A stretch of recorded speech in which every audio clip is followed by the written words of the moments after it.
I think fee compression will always be in the course of things that we have to be faced with. I do think that there will be a race to scalability, and that has implications on how do we serve our clients better, faster, stronger? How do we leverage technology? How do we deploy our tools and resources to help serve clients in the investment industry? And I do think that ESG is going to be very much part of the future. If you look today across EMEA and my responsibilities, you see great trends. They're very well defined in continental Europe.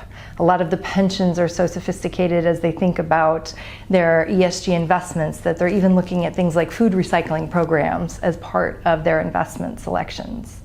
In the Ireland and UK, we're seeing trends presently where they're exclusionary. They want to find ways to express their investment values by not having things like fossil fuels or nuclear energy and the like in some of their portfolios.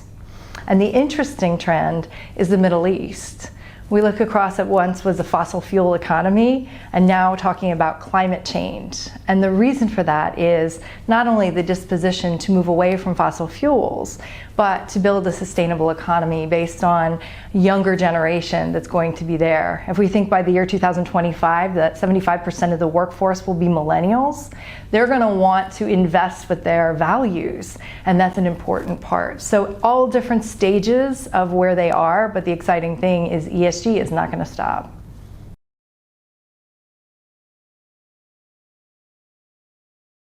I think part of the consideration for the investment management business is they have to be able to successfully manage talent.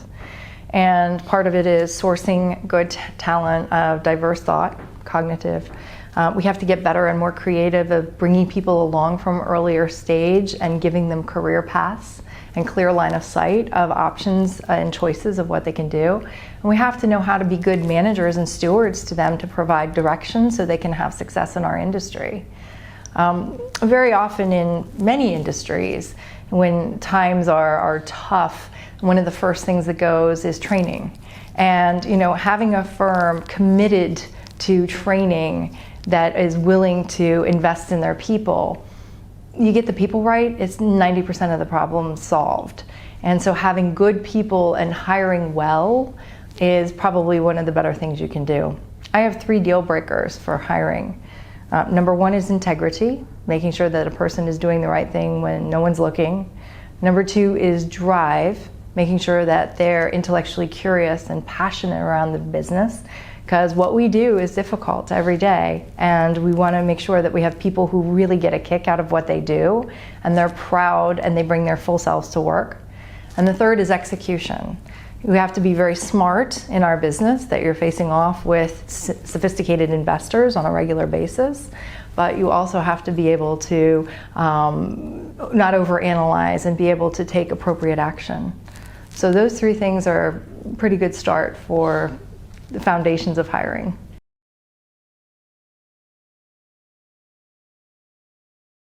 I'm a big legacy person. So if I have the privilege of having my wishes fulfilled, I would love to leave behind a sustainable culture of business success.